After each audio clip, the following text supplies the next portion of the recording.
Hello everyone, स्वागत है आपका हमारे चैनल में।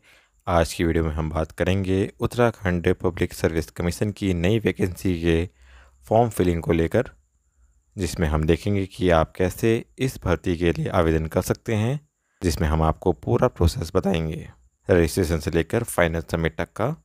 इसी के साथ इन वैकेंसी के लिए कौन कौन अप्लाई कर सकते हैं, एजुकेशन क्वालिफिकेशन क्या है, वो भी हम इस वीडियो में देखेंगे। वैसे तो इसमें स्नातक यानी ग्रेजुएशन वाले अप्लाई कर सकते हैं, चाहे वो किसी भी स्ट्रीम से वो ग्रेजुएशन हो, लेकिन कुछ ऐसी पोस्ट हैं, कुछ ऐसी पद यहाँ पे हैं जहाँ पर अलग से एजुकेशन क्वालिफिकेशन दे रखी है। तो हम सभी एजुकेशन क्वालिफिकेशन देखेंगे, वन बाय वन आपको समझाएंगे सरल भाषा में। तो शुरू करते हैं ये वीडियो। तो सबसे पहले आपको UKPSC की ऑफिशियल वेबसाइट में जाना है। इसकी ऑफिशियल वेबसाइट psc.uk.gov.in करके यहाँ पे आपको 2-3 वेबसाइट दिखाई दे रही होंगी, जिसमें आपको इस वाली वेबसाइट में जाना है, psc.uk.gov.in। इसमें क्लिक करेंगे। इसमें क्लिक करने के बाद आपको यहाँ पे रिक्रूटमेंट नोटिफिकेशन करके दिखाई दे रहा होगा, इसमें आपको क्लिक करना है। जैसे ही आप इसमें क्लिक करेंगे, यहाँ पे आपको पहले ही नंबर पर उत्तराखंड कंबाइंड स्टेट सिविल अपर सबऑर्डिनेट सर्विस एग्जामिनेशन 2025 का लिंक दिखाई दे रहा होगा, जिसमें आपको साइड में link to apply click here करके दिखाई दे रहा होगा। इसमें आपको क्लिक करना है। अगर आपको यहाँ पे कोई दिक्कत आ रही है इस लिंक को क्लिक करने में, तो आप अपने मोबाइल को डेस्कटॉप साइड में लगा लेंगे 3 डॉट से। उसके बाद यहाँ पे आपको अप्लाई नाउ का लिंक दिखाई दे रहा होगा, अप्लाई न्यू करके, उसमें आपको क्लिक करना है। जैसे ही आप इसमें क्लिक करेंगे तो आपको यहाँ पे इंपॉर्टेंट इन्फॉर्मेशन करके दिखाई दे रहा होगा, जिसमें आपको बताया गया कि आपका जो एग्ज़ाम है वो 29 जून 2025 को है।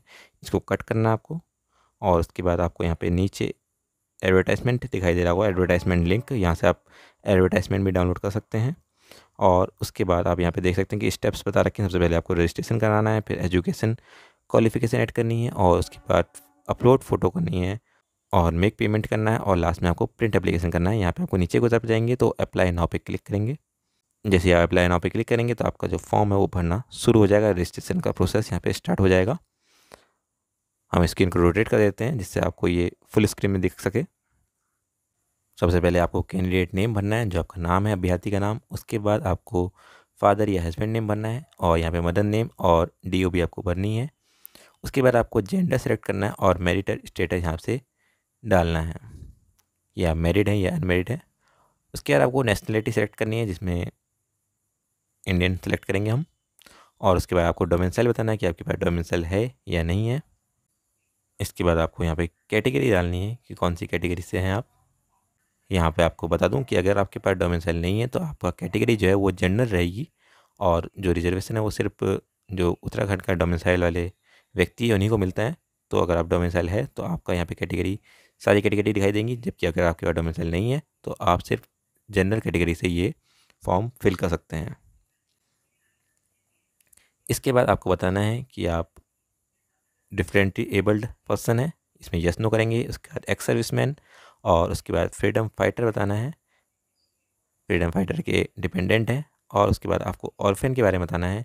इसी के साथ ही राज्य आंदोलनकारी के बारे में आपको यहाँ पे बताना है कि आप राज्य आंदोलनकारी या उनके डिपेंडेंट है, क्योंकि अब जो राज्य आंदोलनकारी है उनको भी आरक्षण का लाभ दिया जा रहा है, उनके लिए भी अलग से आरक्षण यहाँ पे लागू कर दिया गया है। उसके बाद आपको ईमेल आईडी डालनी है अपनी 2 बार, और 2 बार ईमेल आईडी डालनी है, और उसका मोबाइल नंबर 2 बार डालना है।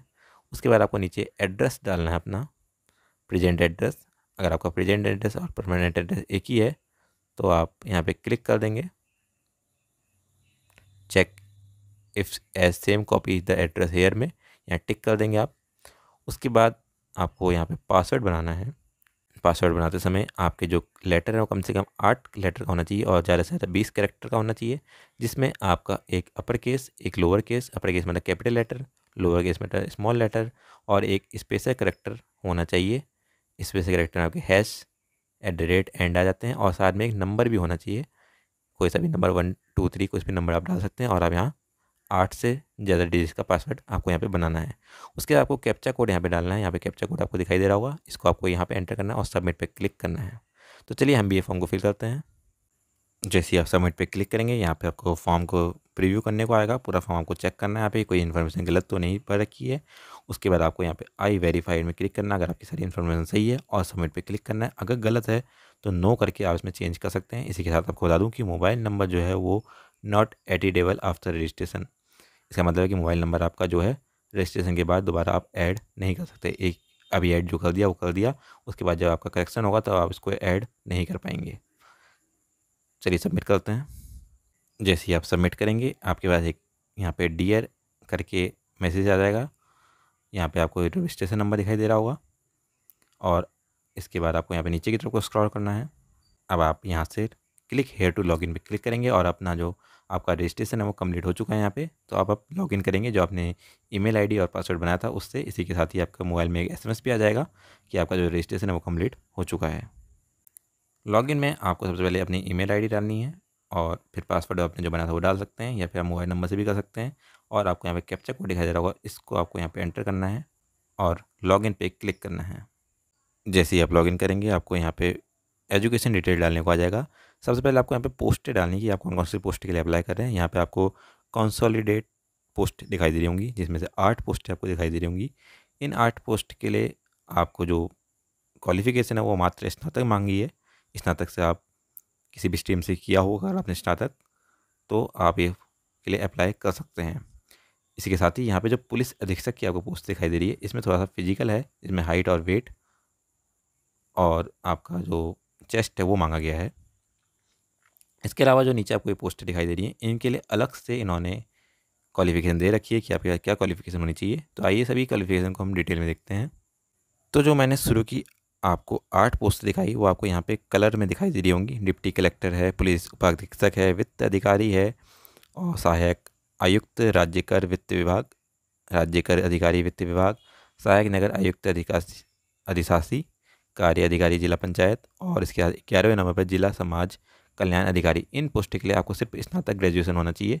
अगर हम टोटल पोस्ट को देखें इनकी, ये 11 जो पोस्टें हैं यहाँ पे 8 जो पोस्टें हैं तो आपको 61 यहाँ पे पोस्टें मिलेंगी टोटल, जिसमें कोई भी व्यक्ति जो स्नातक है वो अप्लाई कर सकता है। इसके बाद जो अलग से पोस्टें हैं जैसे चौथे नंबर की, 5वें नंबर की और आपकी 10वें और 12 से लेकर 24 नंबर तक, उसमें आपको अलग अलग क्वालिफिकेशन दे रखी है। तो चलिए उन क्वालिफिकेशन को भी देखते हैं। तो इन क्वालिफिकेशन को आसान भाषा में समझने के लिए मैंने यहाँ पे इनको कलर कर दिया। जो इनमें मेन हाईलाइट जो कर रखा है मैंने यहाँ पे, उनमें जो मेन क्वालिफिकेशन है वो मांगी गई है उसको मैंने यहाँ पे कलर कर दिया है। तो अगर आप सहायक निदेशक लेखा परीक्षा की बात करें तो इसमें आपको या तो वाणिज्य में स्नातक होना चाहिए, कॉमर्स में आप स्नातक होने चाहिए या आपके पास सीए की उपाधि होनी चाहिए। तो ये अगर आपके पास है तो आप इस पोस्ट के लिए अप्लाई कर सकते हैं। इसी के साथ ही जो 5वें नंबर का है उप निबंधक श्रेणी वित्त विभाग, इसके लिए आपको विधि स्नातक लॉ में ग्रेजुएशन होना चाहिए। और 10वें नंबर का जो है उप शिक्षा अधिकारी स्टाफ ऑफिसर, इसमें आपको परास्नातक होना चाहिए यानी कि आपको पीजी होना चाहिए। पीजी के लिए इन्होंने कुछ अलग से दे नहीं रखा है कि कौन से विषय में होना चाहिए, तो आपको मात्र पीजी होना चाहिए इसमें। अगर हम 12वें नंबर पे देखें तो अधीक्षक राजकीय भिक्षुक गृह के, इसमें आपको जो स्नातक है वो समाजशास्त्र और मनोविज्ञान इनमें से किसी एक विषय में आपको स्नातक होना चाहिए। इसके साथ जो 13वें नंबर का है सहायक निदेशक, इसमें आपको संस्कृत में परास्नातक होना चाहिए, पीजी होना चाहिए, साथ में आपको बीएड उपाधि भी होनी चाहिए। इसके साथ सहायक गणना आयुक्त, इसमें आपको कृषि में स्नातक होना चाहिए। इसके बाद 15वीं पोस्ट की बात करें तो इसमें आपको समाजशास्त्र या सामाजिक कार्य में स्नातकोत्तर होना चाहिए यानी कि पीजी होना चाहिए। और उसके बाद आपकी 16वीं पोस्ट जो है इसमें आपको स्नातक उपाधि होनी चाहिए, साथ में आपको पत्रकारिता में 1 वर्ष का डिप्लोमा हो या फिर आपके पास पत्रकारिता में स्नातक होनी चाहिए। इसके बाद 17वें नंबर की जो पोस्ट है संपादक, इसके लिए आपको एक विषय में हिंदी या संस्कृत विषय साहित्य से स्नातक होना चाहिए, साथ में आपको 5 साल का अनुभव होना चाहिए। किस में होना चाहिए तो दैनिक और मासिक समाचार पत्र में या सरकार के किसी विभाग की पत्रकारिता में या संपादकीय कार्य में अनुभव होना चाहिए। इसके साथ 18वें नंबर की जो पोस्ट है वो है फीचर लेखक, इसमें आपको एक विषय के रूप में हिंदी में स्नातक होना चाहिए, साथ में आपको पत्रकारिता में डिप्लोमा या स्नातक होना चाहिए। इसके बाद अगर हम 19वें नंबर सहायक निदेशक की बात करें तो इसमें आपको कृषि के साथ स्नातक होना चाहिए, कृषि अभियंत्रण या कृषि में स्नातक होना चाहिए।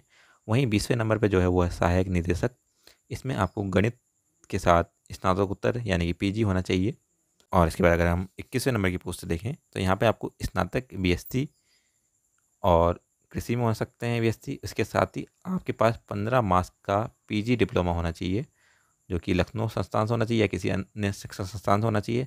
अगर आपके पास ये नहीं है तो आपको होटल प्रबंधक या भोजन प्रबंधक में 3 वर्ष का डिप्लोमा होना चाहिए, या फिर खाद्य प्रौद्योगिकी विज्ञान में MSc होना चाहिए, या फिर आपको खाद्य प्रसंस्करण के विशेष प्रश्न पत्र के साथ उद्यान विभाग में MSc होना चाहिए। तो आप यहाँ पे देख लीजिए, इसमें बहुत सारी चीज़ें हैं। अगर आपका इसमें से कुछ भी है तो आप इसके लिए अप्लाई कर सकते हैं। इसके बाद 22वें नंबर की पोस्ट अगर देखें तो इसमें प्रादेशिक मौन विशेषज्ञ है, जिसमें आपको PG होना चाहिए MSc कृषि से। इसी के साथ में इन्होंने इस विषय में, संबंधित विषय में, ये स्नातकोत्तर की बात करी गई है PG की। तो विषय जो है वो आपका है कीट विज्ञान, एंटोमोलॉजी आपका यहाँ पे विषय है। इस विषय के साथ आपको MSc होना चाहिए। इसी के साथ अगर 23वें नंबर की बात करें तो 23वें नंबर में आपको फिर वही गणित के साथ स्नातक की उपाधि होनी चाहिए, और साथ में कम से कम 2 वर्ष का स्नातकोत्तर पाठ्यक्रम होना चाहिए, यानी कि आपको PG होना चाहिए। इसके बाद अगर हम 24वें नंबर की पोस्ट की बात करें, जिला पर्यटन विकास अधिकारी, तो इसमें आपको पर्यटन, होटल मैनेजमेंट या सामूहिक संचालन में स्नातक की उपाधि होनी चाहिए, और इसके साथ आपको अंग्रेजी भाषा का, हिंदी भाषा का ज्ञान होना चाहिए, और कंप्यूटर का ज्ञान तो आपके पास होगा ही। तो यहाँ पे मेन यही है, स्नातक आपको होना चाहिए पर्यटन, होटल मैनेजमेंट या सामूहिक संचालन में। तो ये इसमें से आपके पास जो भी क्वालिफिकेशन है, अगर किसी पोस्ट के लिए आप यहाँ पे एलिजिबल हैं तो आप उसके आगे टिक कर देंगे। वहाँ पे यहाँ पे आपको टिक का ऑप्शन दिखाई दे रहा होगा, यहाँ पे साइड में टिक, इनमें आप टिक कर देंगे जो भी पोस्ट के लिए आप एलिजिबल हैं। इसके बाद आपको अपनी एसेंशियल एजुकेशन क्वालिफिकेशन यहाँ पे डालनी है, जो कि आप क्लास 10th से डालेंगे, 10th की डालेंगे, 12th की डालेंगे, फिर ग्रेजुएशन, और जो भी आपका डिप्लोमा या डिग्री है उसकी आप यहाँ पे एजुकेशन क्वालिफिकेशन डालते रहेंगे, और इसमें ऐड एजुकेशन क्वालिफिकेशन में क्लिक करते रहेंगे। इसके बाद यहाँ पे एडिशनल क्वेश्चन पूछे गए हैं। एडिशनल क्वेश्चन में आपको पूछा गया कि 5 ईयर का एक्सपीरियंस है इसमें, अगर है तो येस और नो आपको करना है। और उसके बाद हिंदी इंग्लिश लैंग्वेज में आपको रीड राइट स्पीक कर सकते हैं, और कंप्यूटर का नॉलेज है तो आप उसमें भी येस नो कर सकते हैं। इसके बाद आपके पास प्रेफरेंशियल क्वेश्चन दिखाई देंगे, अधिमानी अर्हता। ये आपको अलग अलग पोस्ट जो भी आपने अप्लाई किया होगा उस हिसाब से आपको ये जो क्वेश्चन है वो दिखाई देंगे, तो आप इसमें येस नो कर सकते हैं। इनको आपने हिंदी और इंग्लिश दोनों में लिखा हुआ है, आप इसमें पढ़ लीजिएगा और इसमें आप येस नो कर लीजिए, क्योंकि आप जो भी पोस्ट के लिए अप्लाई करेंगे उसके लिए अलग अलग प्रेफरेंशियल क्वेश्चन है। कुछ प्रेफरेंशियल क्वेश्चन ऐसे हैं जो सभी के लिए कॉमन है, तो आप इसमें से जो भी आपके पास है तो आप कर लीजिएगा येस और नो। इसके बाद हम नीचे चले जाते हैं, तो आर यू एम्प्लॉयड बताना है, येस और नो पे क्लिक करना है। यहाँ पे अगर एम्प्लॉयड है तो येस करेंगे, नहीं है तो नो करेंगे। एग्ज़ाम सेंटर डालना है। एग्ज़ाम सेंटर आपको बताइए कि यहाँ पे बहुत सारे सेंटर होते हैं एग्ज़ाम के, और आप जो भी सेंटर में डालना चाहते हैं वो आप यहाँ पे सिलेक्ट कर देंगे। 2 प्रेफरेंस डालेंगे यहाँ एग्ज़ाम सेंटर की, 2 परीक्षा केंद्र डालेंगे, और उसके बाद आपको बताना कि आपका क्रिमिनल केस पेंडिंग तो नहीं है, येस नो करना है, या फिर आप ब्लैक लिस्टेड तो नहीं है, इसमें भी आपको येस नो करना है। और उसके बाद आपको ID प्रूफ लगाना है। ID प्रूफ की बात कर लेते हैं। यहाँ पे ID प्रूफ में आप Aadhaar card, driving licence, PAN card, password, voter ID कुछ भी लगा सकते हैं, और आपको यहाँ पे ID प्रूफ नंबर एंटर करना है और सबमिट पे क्लिक करना है। तो चलिए हम भी सारी इन्फॉर्मेशन भरते हैं, उसके बाद सबमिट करते हैं। कंटिन्यू पे क्लिक करने के बाद आपको अपलोड इमेज का ऑप्शन यहाँ पे दिखाई देगा। यहाँ से आपको अपना जो फोटोग्राफ है और सिग्नेचर है वो अपलोड करना है। अगर हम फोटोग्राफ की बात करें तो इसका डायमेंशन 150 से 200 इसका पिक्सल में होना चाहिए। 150 की विड्थ होनी चाहिए और हाइट इसकी 200 पिक्सल होनी चाहिए। वहीं सिग्नेचर 150 इसकी विड्थ होनी चाहिए और 100 उसका हाइट होना चाहिए डायमेंशन में। फ़ोटो और सिग्नेचर अपलोड करने के बाद आपको कंटिन्यू पे क्लिक करना है। फ़ोटो अपलोड करने के बाद आपको यहाँ पे आई हेयर डिग्रेन में टिक मारना है और कंटिन्यू पे क्लिक करना है। कंटिन्यू पे क्लिक करने के बाद आपको पेमेंट करने का यहाँ पे ऑप्शन दिखाई देगा, जिसमें आपको 150 रुपये एप्लीकेशन फ़ीस और साथ में प्रोसेसिंग फ़ीस भी ये 16 रुपये 36 पैसे ले रहे हैं। तो टोटल अमाउंट आपका बन गया है 166.36। ये जनरल कैटेगरी की फ़ीस है। यहाँ पे फॉर्म चेक करते हुए आपको नीचे की तरफ को स्क्रॉल करना है। यहाँ पे आप चेक कर लीजिएगा कि आपने सारी इन्फॉर्मेशन सही से भरी है। अगर कोई मिस्टेक है तो आप सही कर लीजिएगा। अभी जैसे ही आप लास्ट में पहुँचेंगे यहाँ पे आपको 2 डिक्लेरेशन दिखाई दे रहे होंगे, जिसमें आपको टिक करना है और प्रोसीड पे क्लिक करना है। प्रोसीड में क्लिक करने के बाद आपको पे नाउ पे यहाँ पे क्लिक करना है। पे नाउ पे क्लिक करने के बाद आपको यहाँ पे अलग अलग ऑप्शन दिखाई दे रहे होंगे पेमेंट के। मैं आपसे यही कहूँगा हर बार की तरह कि आप डेबिट कार्ड से इसका पेमेंट करें, जिससे आपको एक ही बार में पेमेंट आसानी से हो जाए। बाकी में वही दिक्कत आती है कि पेमेंट हो जाता है और आपके पैसे वहाँ पे सक्सेस नहीं दिखाता है।